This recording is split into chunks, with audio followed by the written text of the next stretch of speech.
قرآن مجید محمد الرسول اللہ کا اصل معجزہ، بلکہ اس سے آگے بڑھ کر ایک لفظ استعمال کروں گا، واحد معجزہ ہے۔ آپ شاید حیران ہو کہ اور بھی تو معجزات بیان ہوتے ہیں حضور کے، لیکن میری بات سمجھیے، غور کیجیے۔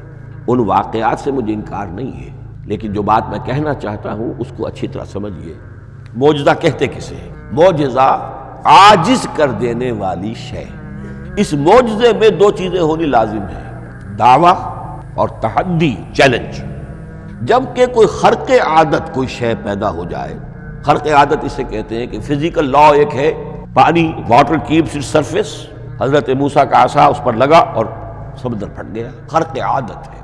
یعنی جو عادی قانون ہے، عام طور پر جو قوانین طبعیہ ہے، ان کا پھٹ جانا، ختم ہو جانا، ٹوٹ جانا، اور کسی حقیقت کا اس میں سے ظاہر ہو جانا جو ان فزیکل لاز کے خلاف۔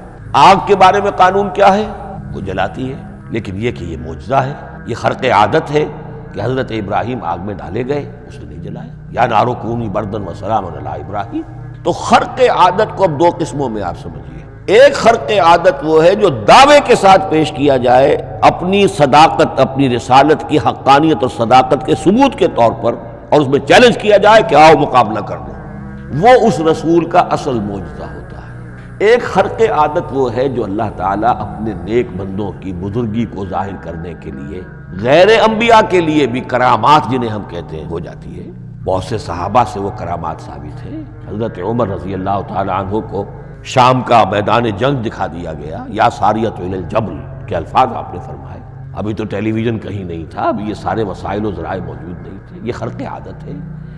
غیر نبی کے لیے اسے ہم کہیں گے کہ یہ کرامات ہے۔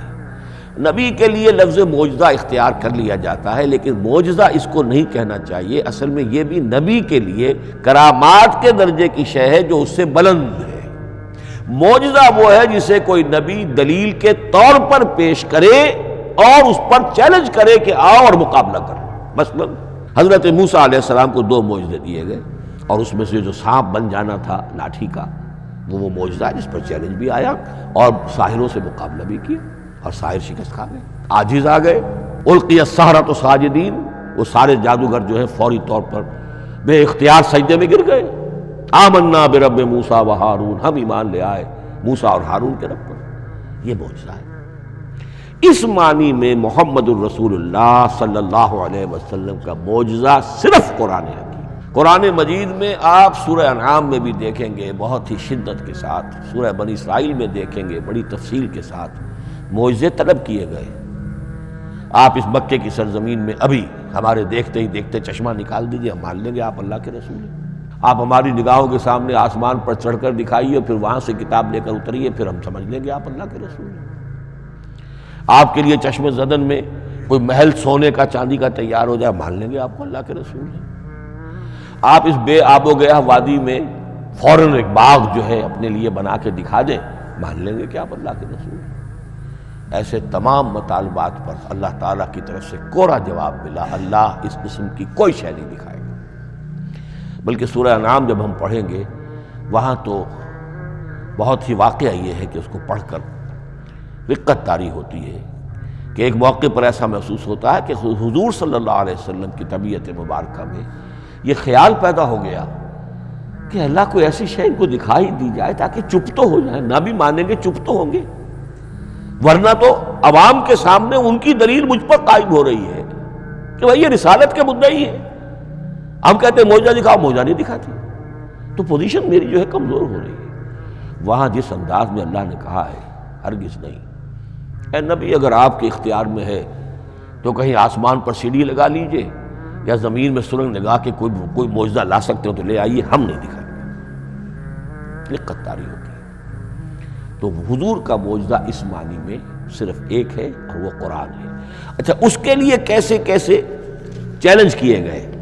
ام یقولون تقولہ بل لا یؤمنون فلیاتوا بحدیث مثلہ ان کانوا صادقین، سورۃ الطور۔ کیا ان لوگوں کا کہنا یہ ہے کہ یہ کلام خود محمد نے موضوع کر لیا ہے صلی اللہ علیہ وسلم؟ تو اگر ایسی بات ہے تو وہ بھی ایسا ہی کلام پیش کر دیں۔ تحدی، اس چیلنج کو کوئی قبول نہیں کر سکا۔ کم سے کم اس شرافت کا اقرار کرنا پڑتا ہے کہ اس وقت عرب قوم میں یہ شرافت تھی کہ کسی نے اٹیمپٹ بھی نہیں کی۔ ورنہ کوئی شخص الٹی سیدھی عبارت لکھ کر لے آتا اور کھڑا ہو کر کہہ دیتا کہ ٹھیک میں کہتا ہوں یہ ہے، یہ قرآن کی طرح کا کلام ہے. نہیں، کسی نے نہیں کیا. تاریخ یہ بتاتی ہے کہ اس تحدی کا کوئی کسی نے قبول نہیں کیا. اسی طرح فرمایا سورہ بنی اسرائیل میں قُلْ لَئِنِ اجْتَمَعَتِ الْإِنسُ وَالْجِنُّ عَلَىٰ أَن يَأْتُوا بِمِثْلِ هَٰذَا الْقُرْآنِ لَا يَأْتُونَ بِمِثْلِهِ وَلَوْ كَانَ بَعْضُهُمْ لِبَعْضٍ ظَهِيرًا. چیلنج ہے، اے نبی کہہ دیجئے اگر تمام انسان تمام جن مل کر بھی چاہیں کہ ایسی کوئی کتاب وہ مرتب کر لے، نہیں کر سکیں گے، چاہے وہ سب کے سب ایک دوسرے کی مدد کریں. ہے کہ نہیں چیلنج؟ اسی طریقے سے سورہ ہود میں فرمایا، اب اس کو کہتے ہیں برسبیل تنزل، پوری کتاب نہیں لا سکتے قرآن جیسی، چلو تو 10 صورتیں لے آؤ. قُلْ فَاتُوا بِعَشْرِ سُوَرٍ مِثْلَهُ مُفْتَرَيَاتٍ. اے کہیے نبی، سورہ ہود کی آیت نمبر 13 ہے، اس جیسی کوئی 10 صورتیں لے آؤ. 114 نہ صحیح 10 صحیح. یہ بھی نہیں ہوا تو برسبیل تنزل اور سورہ یونس میں فرمایا قُلْ فَاتُوا بِسُورَةٍ مِّن مِثْلِهِ، ایک صورت ہی لے آؤ. اور اسی کو سورہ بقرہ کے 3 رکوع میں دہرایا گیا، وَإِن كُنتُمْ فِي رَيْبٍ مِّمَّا نَزَّلْنَا عَلَىٰ عَبْدِنَا فَأْتُوا بِسُورَةٍ مِّن مِّثْلِهِ وَادْعُوا شُهَدَاءَكُم مِّن دُونِ اللَّهِ إِن كُنتُمْ صَادِقِينَ. لیکن نوٹ کر لیجئے کہ کسی نے یہ جرأت نہیں کی، نہ قرآن کے اس دعوے کو چیلنج کیا، نہ کسی نے مقابلے کی کوشش کی، نہ کوئی اپنی کوئی تصنیف و تالیف یا اپنا کوئی کمپوزیشن لا کر اور یہ دعویٰ کر کے کھڑا ہوا کہ جمع کر لیجئے، منصف بلا لیجئے، کوئی کمیشن بٹھا لیجئے، میرا یہ کلام بھی بالکل ہم وزن ہے اس کلام کے.